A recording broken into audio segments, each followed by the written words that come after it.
Bienvenido, bienvenida a Educar Hoy, el podcast para aprender, cuestionarnos y descubrir juntos otras formas de educar. Soy Udi Álamo, maestra y orientadora, y te ayudo a conocerte mejor como educador, a conectar con tu alumnado y con tus hijos e hijas y a sacar ideas y estrategias para mejorar la educación. Hola a todos y a todas, bienvenidos una vez más al podcast de Educar Hoy. En este espacio compartimos, hablamos, reflexionamos sobre educación en general y bueno, hoy tengo la suerte de que me acompañe un compañero que nos hemos conocido en esta primera parte de 2025. Hoy nos acompaña Samuel Falcón. Bienvenido, Samu. Hola, ¿qué tal? Muchas gracias, Luis, por invitarme. De nada. Samu es investigador en la Universidad de Las Palmas de Gran Canaria actualmente, aunque bueno, a día de hoy que estamos grabando este episodio, seguramente cuando salga él ya será docente de otra universidad que está aquí en Canarias y bueno, él ahora comentará un poquito más su andadura y su recorrido personal y profesional, lo que tú no quieras, nos quieras contar, pero lo he traído al podcast, lo he traído a este episodio para seguir profundizando sobre la importancia de tomar decisiones, de tener una idea, una visión de la educación que esté basada en evidencias científicas. Vamos a aprender, vamos a cuestionarnos y sobre todo vamos a encender esa llama, a tener como esa búsqueda activa de herramientas reales que nos puedan ayudar a transformar nuestra práctica y al final a mejorar la educación, que es lo que este podcast busca. Este podcast, como otras tantas asignaturas, investigadores, docentes, políticas, educativas, etcétera, aportar este granito de arena a la mejora de la educación. Samu, mi primera pregunta, aparte de darte la bienvenida, es ¿cómo has llegado hasta aquí, ¿no? ¿Cuál ha sido como tu camino profesional hasta llegar a investigar, a hacer análisis estadísticos, eh, a desarrollar esta metodología de investigación que busca la mejora de la educación basada en evidencia científica? Bueno, pues de nuevo, reiterar las gracias por la invitación. La verdad que es un proyecto muy bonito esto de acercar, bueno, la investigación, la docencia y todo eso a un público no tan especializado, pero que también está deseoso de aprender muchas de estas cosas. Así que enhorabuena por el podcast. Y ahora paso a responder. Bueno, yo... em, Pues como casi cualquier persona, o sea, mi relación con la educación y el por qué estoy ahora mismo en la Facultad de Ciencias de la Educación, tiene que ver con que en su momento un profesor, en mi caso un profesor, eh, pues me dijo algo que me encendió pues esa chispita que me quiso, bueno, que me empujó a investigar, ¿no? En mi caso concreto, pues era este profesor, Manolo, de biología, que, bueno, nos enseñó un poco, pues, todo lo guay que era investigar en biología en concreto, aunque él siempre era una persona, ¿no? Muy abierta y siempre nos animaba a investigar en cualquier otra asignatura, etcétera, pero vamos, era una persona se notaba que le gustaba la investigación, él era doctor, y todo esto fue en la ESO, ¿no? Ujú. En secundaria. Pues nada, a raíz de ahí, hay de esos mensajes memorables, ¿no? Que se te quedan enterrados ahí bien profundo, pues yo me decido a estudiar biología, la carrera de biología, y durante la carrera de biología, pues seguí aprendiendo más del mundo de la investigación y los primeros años estaba muy entusiasmado, pero a medida que iban pasando los años y te iban bombardeando con mensajes de que la investigación estaba muy mal pagada en España, que en el caso concreto de biología pues era bastante complicado, que te tenías que ir fuera sí o sí, en fin, pues me fui desanimando y me centré más, o sea, volví a pensar en los últimos años de carrera en este profesor y dije, contra, igual mi camino no es tanto investigar, sino tomar el relevo de profesores como este y incentivar, animar a los estudiantes en secundaria a que investiguen. Ujú.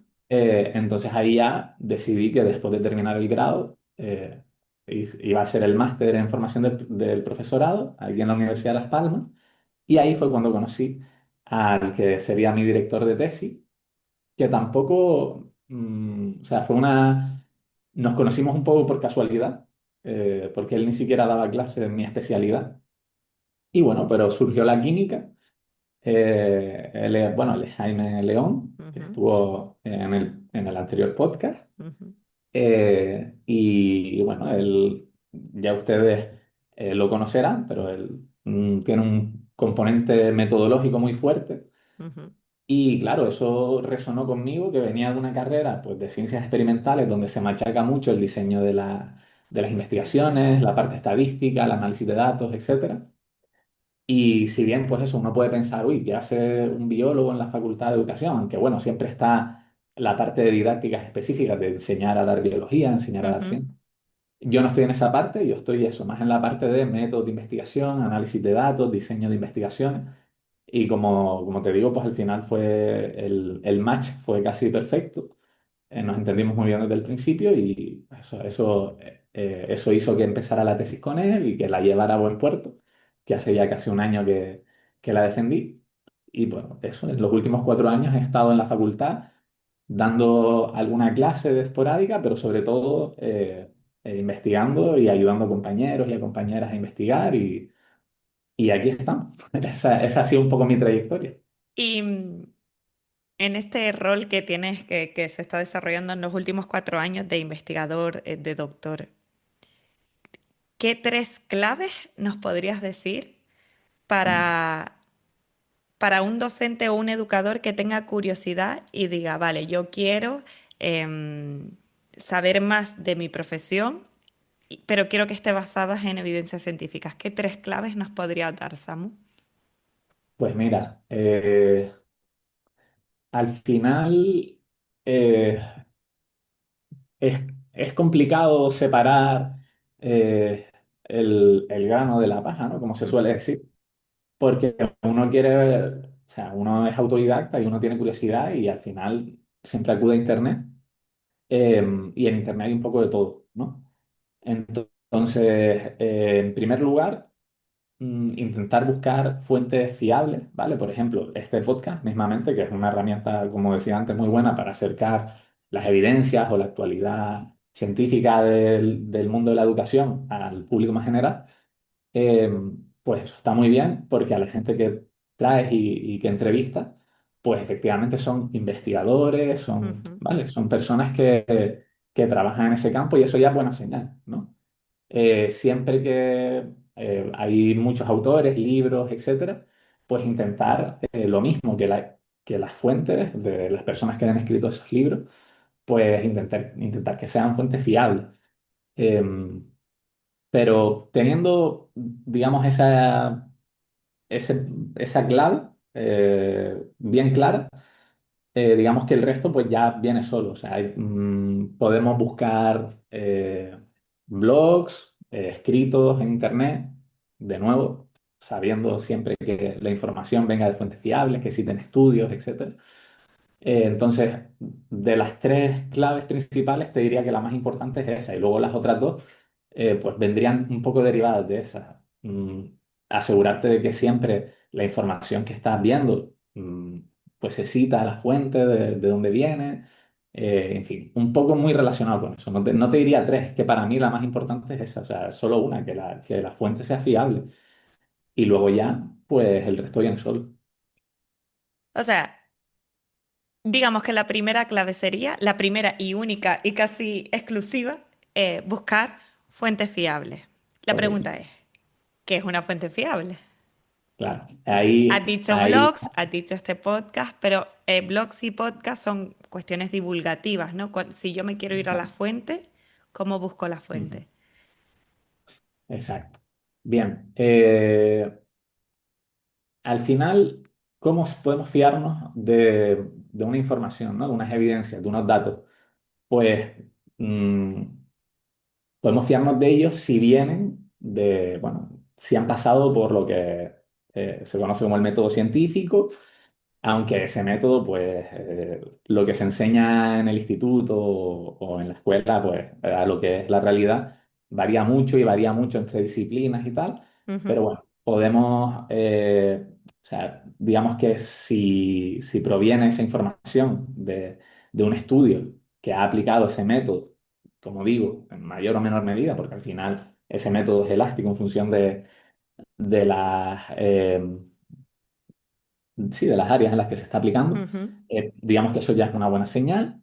Y luego también, por supuesto, que ese estudio de donde se han sacado esas evidencias, de donde, ¿no?, se han obtenido esos resultados, haya sido o haya pasado por revisión por pares.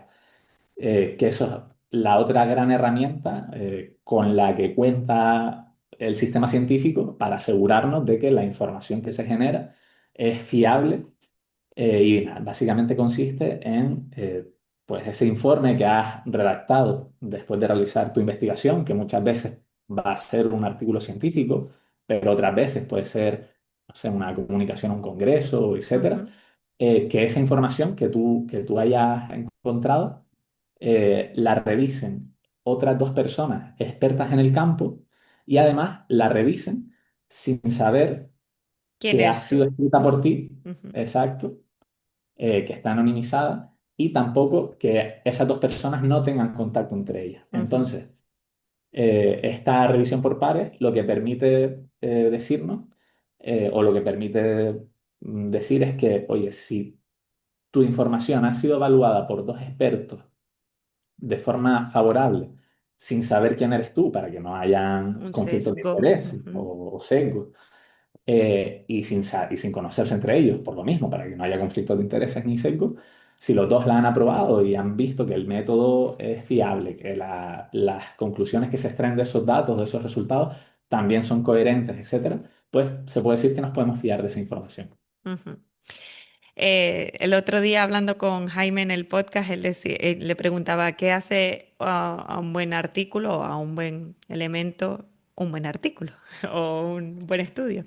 Y él decía como la descripción buena y detallada de la metodología que llevas a cabo, de los Ujú. instrumentos de evaluación que has hecho y de las conclusiones que sacas, ¿no? Algo así como que esté bien descrito. Claro, por una parte es lo que tú has dicho, ¿cómo sabemos que una fuente es fiable, una fuente de información, de conocimiento?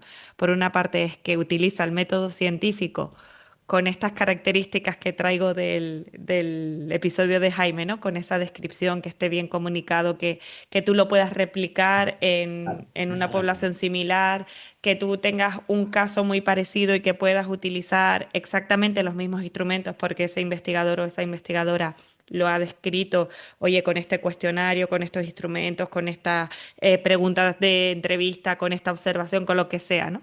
Y por otra parte, ese proceso de, bueno, ya tú cuando lo sueltas, cuando ya no es tuyo porque ya está escrito, pasa a otras dos personas expertas que no saben quién eres, que esto es importante, pues por eso mismo, por los sesgos, porque también vivimos en una era de la información, entonces buscar tu nombre ya te va a predisponer a una cosa u a otra, ¿no?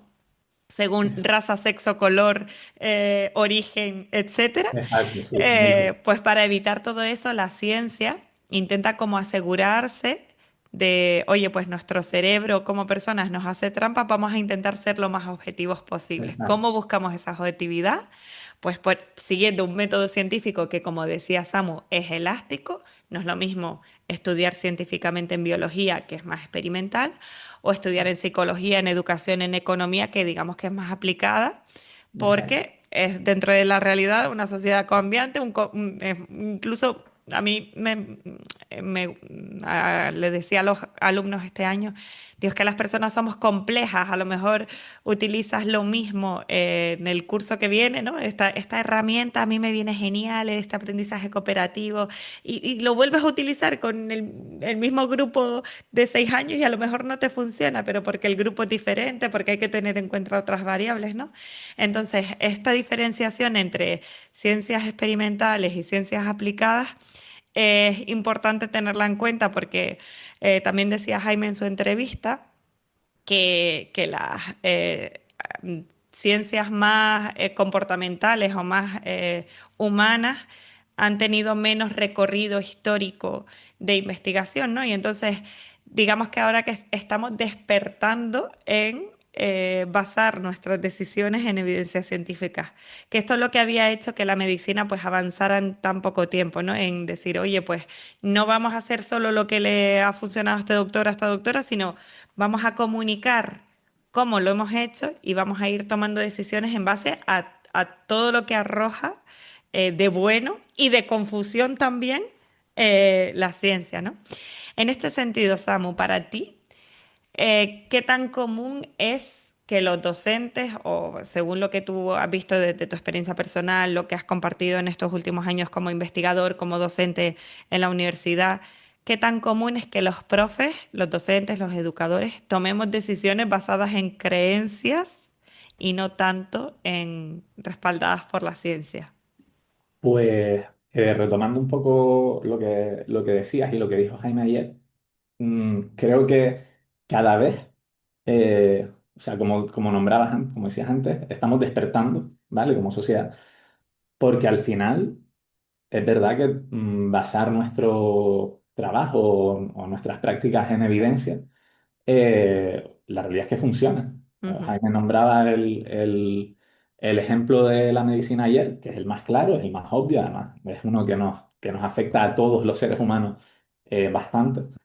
Em, pero bueno, hay otros, hay muchísimos casos en los que se ha implementado esta práctica basada en evidencia y que también ha sido muy eficaz. O sea, la política, por ejemplo, esto de cómo han cambiado los políticos desde el ujú, principio del siglo XX hasta principios del siglo XXI, que es donde estamos ahora, y ves un cambio brutal en las prácticas, en las formas, en la forma de comunicarse, en ujú, qué no comentar, etcétera. Y todo eso, pues, proviene mucho de la evidencia, ¿no? Em, no solo eso, también hasta las cosas más mundanas. Y quiero decir, oye, por ejemplo, siempre me viene este ejemplo a la cabeza, ¿no? Cuando me han preguntado, oye, sí, pero ¿y la práctica basada en evidencia en la vida real, en temas de psicología y todo esto, realmente en qué lo podemos ver, ¿no? Porque eso en medicina es bastante obvio, ujú, eh, en los procedimientos quirúrgicos, en los procedimientos de pues, lavarse las manos y todo eso, que o sea, es bastante obvio de ver. Pero en realidad, en temas psicológicos, ¿dónde está esa práctica basada en evidencia? Pues mira, un ejemplo muy famoso es en los pilotos de avión, por ejemplo, en esos primeros estudios de los años 50 o 40, donde se medían tiempos de reacción y todo eso, y todos esos estudios luego derivaron en cómo colocar los botones en las cabinas de los pilotos de avión y todo eso, me parece súper curioso, ¿no? Entonces, bueno, ahí me fui un poco, eh, pero volviendo a la pregunta, ¿no? Que, como te decía, creo que esto cada vez va a más, cada vez hay un interés mayor. Al final, con ejemplos como este, y sobre todo ejemplos de la medicina y todo eso, la sociedad ve cómo realmente es útil, ¿no? Trabajar en base a evidencia. Y aquí también quiero hacer un apunte, porque mm, cuando se lo cuentas a la gente, mucha gente lo malinterpreta y dice, ah, bueno, pero yo es que si aplico, ¿no? Si la evidencia me dice que tengo que hacer esto para, imagínate, tengo un caso de bullying, ¿no? En ujú, clase, entonces me voy a las fuentes fiables, por ejemplo, un artículo científico. Ahora, si quieres, te digo qué artículo en concreto sería el más adecuado para ver. Y veo, pues, encuentro una intervención que es la más eficaz.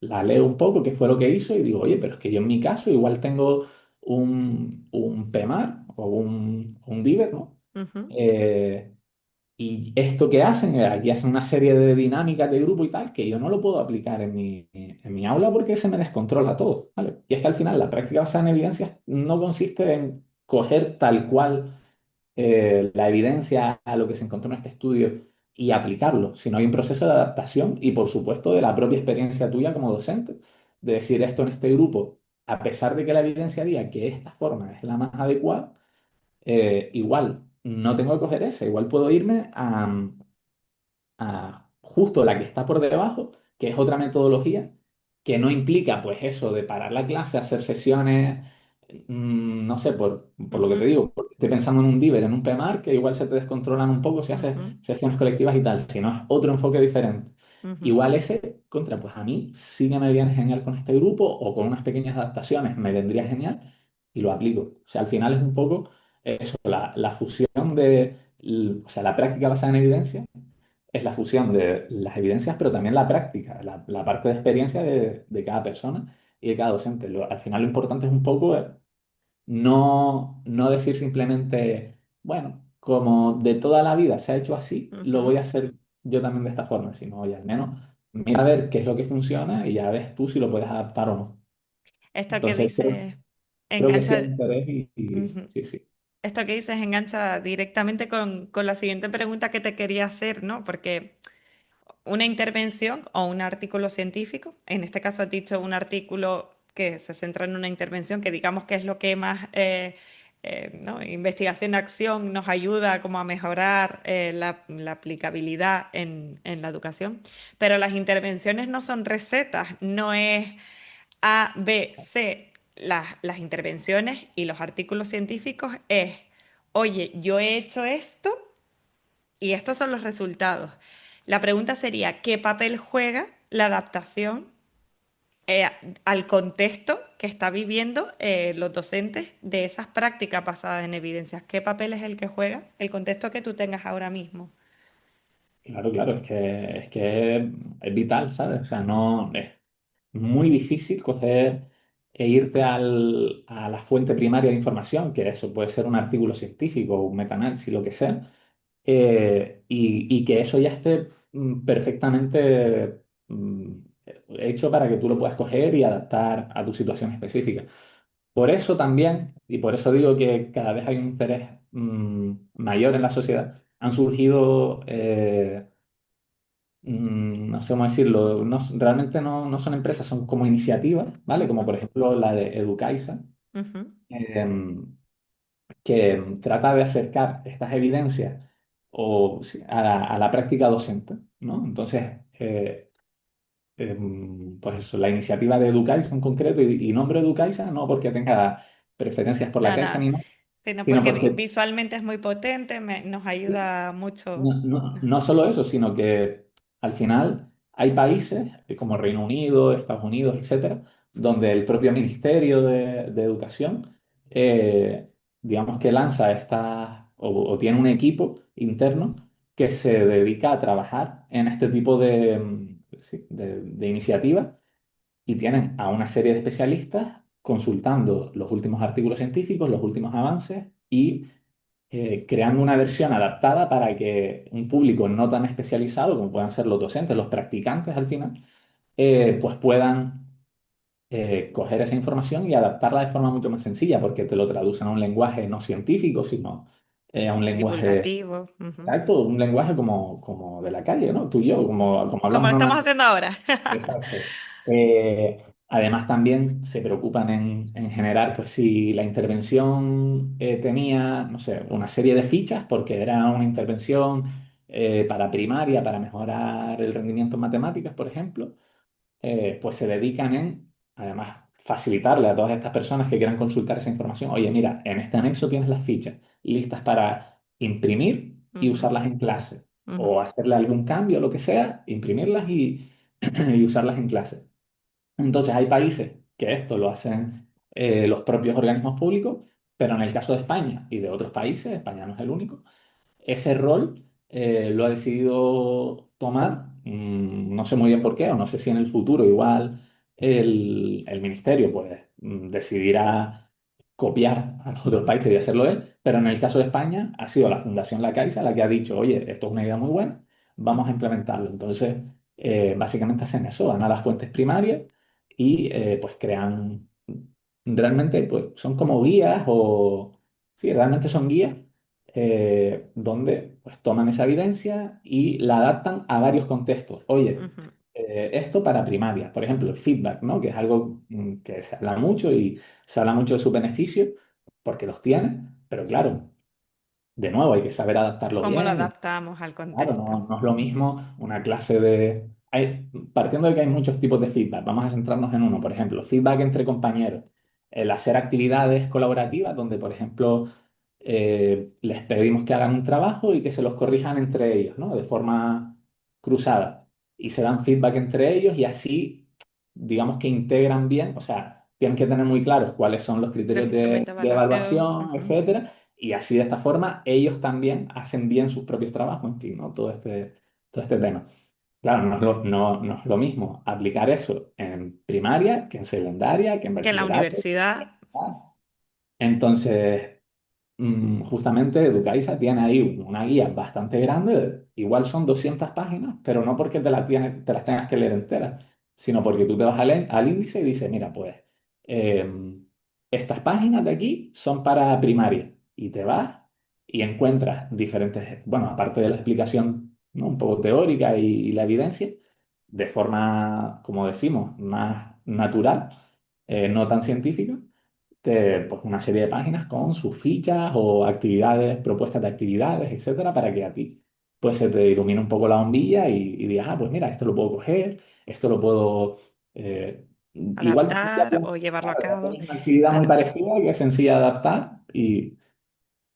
Yo lo que veo, digamos, hay como dos cosas, ¿no? Por una parte está la academia, ¿no? Y que siempre va a estar la academia. Bueno, el mundo ha cambiado mucho, pero, y siempre dicen que la universidad está en periodo de extinción. No lo creo, yo creo que la academia hace un bien reflexivo, formativo, investigador, que siempre tiene que estar ahí. Tiene que haber personas que investiguen en todos los ámbitos eh, y que digan qué es la verdad, que la verdad va cambiando porque es inevitable, ¿no? Lo que Ya, sabíamos hace opino como tú. 50 años, ahora Sí, sí, sí. pues mucho ha mejorado, sabemos más o sabemos menos, o somos más conscientes de lo ignorantes que somos, ¿no? Que también es esa dualidad de cuanto más sabes de algo, más ignorante te sientes en general, ¿no? Mm. Entonces, por una parte está la academia, los investigadores, la universidad y tal. Por otra parte están los centros educativos, la vida diaria, ¿no? La rutina docente. La vida Claro, real. claro, para mí la pregunta es, ¿dónde está o cómo podemos crear esos puentes entre una cosa y otra, ¿no? Has nombrado una herramienta fantástica que es Educaisha. Así también me parece herramientas fantásticas divulgativas que hace BBVA con la iniciativa de Aprendemos Es Juntos, ¿no? verdad. Toda la parte de BBVA libros también tiene... divulgativos, Sí, claro. sí, sí.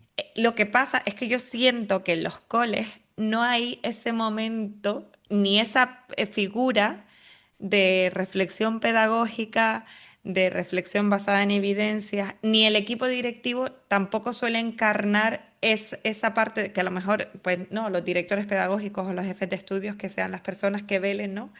Tampoco lo veo porque se asemejan más a gestores barra administración barra organización del día a día y siento como que esa falta, como que falta esa parte proactiva y curiosa y crítica de traer como toda esta parte de la academia de estudios, de evidencia, de formación a los colegios, ¿no? A ti, ¿qué se te ocurre? ¿Qué podríamos hacer? ¿Qué ideas has visto? Has dicho Educaiza, has dicho cómo lo hacen otros países. ¿Qué más cosas podríamos hacer? A ver, yo creo que sí ha habido una evolución en los últimos años desde mi pequeña experiencia y lo poco que he podido ver y estudiar sobre el Ujú, tema. Un poco lo que decíamos antes, al final la gente poco a poco se va dando cuenta y cada vez las nuevas generaciones, que hay también, yo creo que está un poco la clave en obviamente no abandonar a la gente que ya está trabajando a día de hoy, que están activos, sino trabajar con ellos, pero hacer mucho trabajo con las generaciones que vienen ahora a que sean el relevo para que sean cada vez más conscientes de esto, ¿no? Entonces, obviamente la gente que está ahora mismo en activo es más consciente o al menos conoce esto de la práctica basada en evidencias mucho mejor que la generación anterior, que igual también había gente que lo conocía, pero no lo ponía tan en práctica o no era tan accesible como hoy en día, acceder a recursos como los que hemos estado hablando. Entonces eso, yo creo que también es un poco cuestión de tiempo y de trabajarlo bien con las generaciones que vengan, pero, pero como digo, no hay que abandonar a las que están ahora en activo ujú, y por eso, o sea, yo creo eso, de primeras, que a día de hoy ya se están haciendo cosas. O sea, yo veo muchos centros, en comparación con hace una década o dos décadas, ujú, que ya trabajan en base a proyectos, ¿sabes? Centros activos. También siempre depende un poco del equipo directivo que esté. Tú ujú. dices, hay equipos directivos mucho más administrativos, o sea, se centran en que el centro tenga un buen rendimiento, o en fin, y luego hay otros equipos que se centran en la parte más humana, otros equipos que se centran en, oye, vamos a acercar la evidencia y hacen ese trabajo. Eh, y luego también, o sea, un factor que influye, como digo, entonces es el equipo. Otro factor que por desgracia ahí no podemos hacer mucho es el tema de toda la burocracia a la que están sometidos los docentes Ujú, de primaria y secundaria. Porque tú decías, oye, ¿cómo podemos incentivar que sea que la gente sea más creativa, que tenga ganas de tal? Hombre, para mí, para ser creativo, una condición importantísima es tener tiempo libre. Porque tú no te vas a poner pues eso, a pensar, a ser creativo y tal, si tienes que rellenar un tollo así de papeles, ¿no? Entonces, bueno, pero a pesar de eso, siempre hay que intentar dedicar un tiempo, por muy pequeño que sea, a jugar, a probar cosas nuevas o al menos a estar abierto a que algún compañero o compañera venga y diga, oye, mira esta esto. herramienta qué Ujú, curiosa y tal, ¿vale? Y no cerrarnos. A pesar de que tenemos poco tiempo, de nuevo, no digo dedicarle 3 horas a la semana a esto, pero, o sea, simplemente estar abierto. Lo digo porque me pasa, ¿sabes? Al ujú, final, mucho del conocimiento que se genera en las universidades, por poner el ejemplo de la academia, es por simple serendipia, ¿sabes? O sea, si tú estás volcado en algo, a tope trabajando y tal, sí, vas a sacar esa cosa, pero no vas a tener la idea, el momento eureka, que es lo que luego te va a llevar a descubrir un nuevo camino o lo que sea. Entonces, eso influye. Y luego, como agente del cambio, hombre, sería ideal que todos los centros contaran con una figura centrada en la innovación, o ujú, sea, en esa figura que tratara de conectar los dos mundos, ese traductor, ¿vale? ujú, Que tampoco tiene por qué saber mucho de artículos científicos, digamos, de la fuente primaria, pero al menos que sí sepa de herramientas como Educaisa, etcétera, ¿no? ujú, Mira, esto qué interesante, lo voy a compartir con los compañeros en, no sé, en alguna reunión donde ujú, estén en una CAP o lo que sea. Eh, tener una persona como esa sería genial. ujú, O ya por último, los centros de formación del profesorado, que ahí también o sea, es un agente clave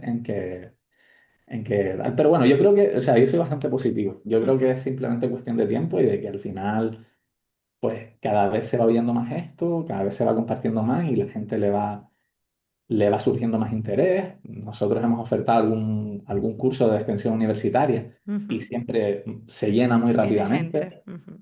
Sí, y de todos los ámbitos, Qué guay. desde lengua, o sea, letras, Sí. ciencias, arte también, ¿sabes? O sea, de todos los ámbitos nos han venido. Y es eso, yo creo que es solo cuestión de tiempo y que poco a poco va calando. Para mí, de las cosas que has dicho, hay una que es súper importante, que es estar abierto, ¿no? El individualmente ser curioso, porque no tienes que ser, o sea, con este podcast yo no pretendo que los educadores encarnen un rol investigador, porque no, o sea, pero sí un rol curioso. Y un rol curioso te hace buscar cosas y profundizar hasta el final, ¿no? Y si no, o tú propio a lo mejor no te sale, pero sí que tienes una problemática o una característica en tu clase que te hace moverte de tu círculo de confort de siempre estas cosas, siempre la he hecho así, pero es que este elemento que puede ser un alumno, una alumna, una circunstancia que te ha pasado, un evento familiar tuyo o de tu clase, ¿no? Que por lo menos la primera fuente de información o la segunda sea la evidencia científica.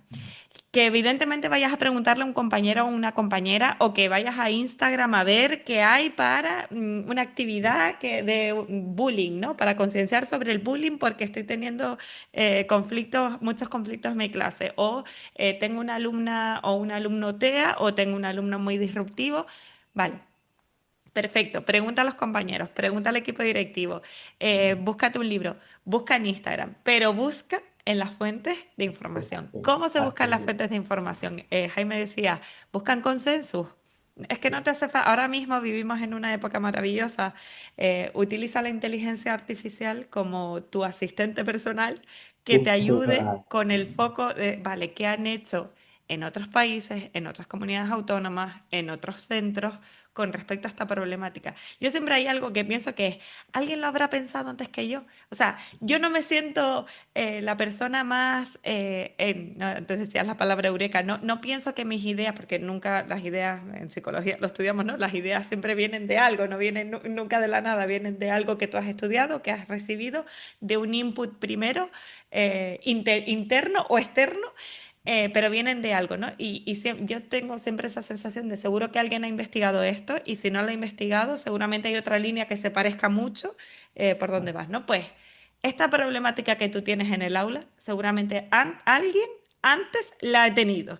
Y si has tenido la suerte de que está dentro de un programa de investigación, dentro de algo que preocupa mucho políticamente, por ejemplo, el tema de convivencia y bullying es algo que está muy investigado, el tema el trastorno por espectro autista es algo que está muy investigado. No son cuestiones que a lo mejor a ti te parecen nuevas porque de repente te vienen, pero es que hay mucha evidencia con respecto a las grandes problemáticas educativas, ¿no? Entonces, nuestra invitación, tanto con el capítulo de Jaime como con este capítulo con Samu, es que busques qué hay hecho, qué intervenciones hay y qué te puede servir contextualizando, como decíamos antes, a tu realidad, ¿verdad? Efectivamente. Y de hecho, un poco, ahora estabas comentando lo que dijo Jaime de la inteligencia artificial y me estaba acordando de los cursos estos que hemos dado y al final estos cursos, digamos que la primera edición que dimos, ¿no? Pues todavía, bueno, estaba ocurriendo la salida de ChatGPT, o sea, 2022, finales de 2022 o así, y todavía no se contaban con estas herramientas, pero a día de hoy, vamos, opino lo mismo que Jaime. Hay herramientas como Consensus, eh, bueno, los propios, iba a decir ChatGPT, pero bueno, o similares, el de Google, Ujú. Gemini, etcétera. Eso sí, hay que también ser consciente de que estos modelos estos chats están preparados, mm, probablemente a propósito para muchas veces darte la razón, que tú te sientas bien Ujú. y que lo sigas Son utilizando. complacientes. Son muy, muy complacientes y por supuesto esto las empresas lo saben y además son complacientes de forma sutil porque si Ujú. es muy evidente tú te das cuenta, pero bueno, digamos que tienen un sesgo a tender a darte la razón y tal. Entonces esto no sé si lo comentó Jaime, pero eh, y al igual que él, animo a utilizar estas herramientas para informarse, Consensus, ChatGPT, etcétera, buscando en Internet, pues, ¿no? Con la opción de búsqueda en Internet activada y todo eso, pero siempre creando una prompt, ¿no? ¿Cómo se llama? Una instrucción eh, con suficiente contexto, ¿no? Pues describiendo tu problemática, obviamente sin decir nombres, ni lugares, ni nada, ¿no? Porque Exacto, no meter datos personales, cosa muy tampoco. importante, no metas el nombre del alumno, ni del cole, ni tu situación, descríbelo Exacto. anonimizado, como decía Samu antes. Exactamente, basta con decir, oye, pues tengo un estudiante que tiene problemas, o soy docente en tal nivel y estoy teniendo esta problemática, etcétera.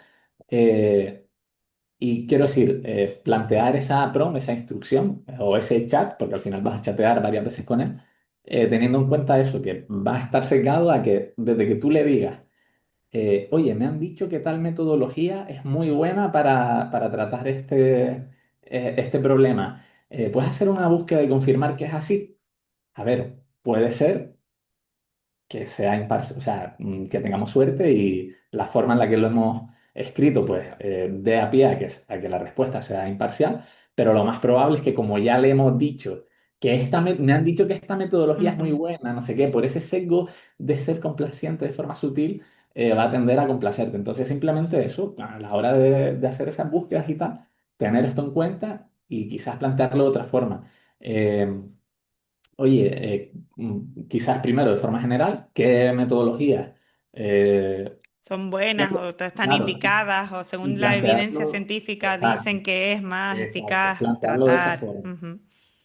Plantearlo de esa forma. Además, es que son unas herramientas increíbles porque le puedes decir, oye, haz la búsqueda en solamente fuentes de datos que se citen o que sean artículos en inglés publicados Ujú, en revistas fiables, etcétera, porque al final el inglés es el idioma de la ciencia y casi todo va a ujú, estar en inglés, pero no todos sabemos inglés. ujú. Entonces, quiero decir, es una herramienta fantástica para sacar información de calidad, pero eso, no caer en la trampa de introducir el sesgo. Entonces, primero el que nos lo plantee todo. Si en ese planteamiento no aparece la metodología de la que nos ha hablado, pero nosotros estamos muy